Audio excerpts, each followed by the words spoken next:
14ই April আমরা ভীম জয়ন্তী পালন করে থাকি।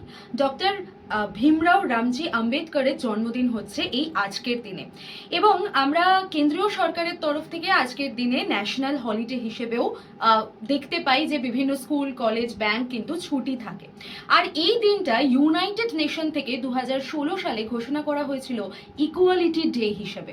ডক্টর ভীমরাও রামজি আম্বেদকর সম্পর্কে যত বলা হয় ততই হয়তো কম হয়, কারণ তিনি একাধারে শুধুমাত্র যে লয়ার ছিলেন এমন নয়, পাশাপাশি দার্শনিক ছিলেন, তার সাথে সাথে প্রায় 32টার ওপর ডিগ্রি কিন্তু ছিল হচ্ছে তার। কলম্বিয়া ইউনিভার্সিটি থেকে তিনি পড়াশোনা করেছেন, সকলেই হয়তো জানো।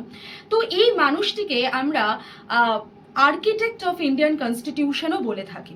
তো তাকে নিয়ে প্রচুর সিনেমাও কিন্তু করা হয়েছে। 2013 সালে রিসেন্টলি আরেকটা সিনেমা বেরিয়েছিল যেটা তার জীবনের ওপর, এবং তার লেখা সব থেকে বিখ্যাত বই যেটা কাস্ট, রিলিজিয়ান, এই সমস্ত কিছুর ওপরে, অ্যানিহিলেশন অফ ইন্ডিয়া।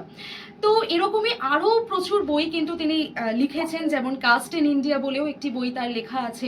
এছাড়া আরও কিছু বইয়ের নাম যদি তোমাদের জানা থাকে অবশ্যই আমাকে কমেন্ট করে জানিও। পাশাপাশি 1990 সালে আমাদের দেশের সর্বোচ্চ সম্মান ভারতরত্ন দেওয়া হয় তাকে, তার এই সোশ্যাল জাস্টিস বা সামাজিক ন্যায় বিচারের জন্য। তো তার সম্পর্কে যদি আরও ইনফরমেশন তোমাদের জানা থাকে অবশ্যই শেয়ার করো, কমেন্ট সেকশনে লিখে জানাও।